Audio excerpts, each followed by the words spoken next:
کہ کوئی بھی آپ نماز پڑھ رہے ہوں، فرض، واجب، سنت، نفل، اگر اس میں آپ نماز کا کوئی واجب ترک کریں گے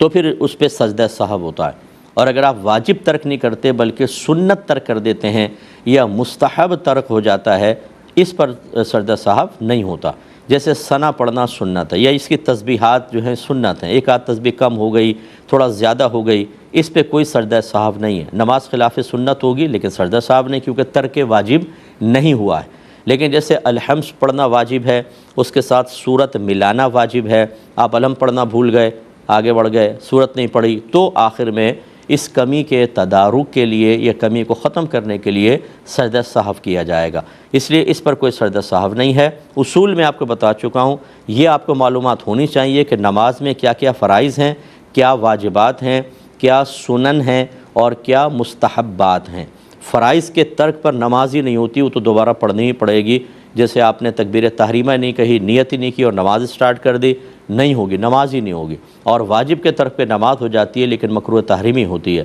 لہذا اگر آپ نے سجدہ سہو کر لیا تو تدارک اور سجدہ سہو بھی بھول گئے تو نماز دوبارہ پڑھنی ہوگی، ویسے نماز ہو جاتی ہے۔ اور سنت اور مستحب کے ترک پر کوئی مسئلہ نہیں ہوتا، اس میں کوئی نماز وغیرہ نہ لوٹانی ہوتی ہے اور نہ اس پہ سجدہ سہو ہوتا ہے۔ جو بچی نے مزید پوچھا کہ ان کے بھائی 28 سالہ ہیں، معذور ہیں، یہ ان کو قرآن سکھانا چاہتی ہیں،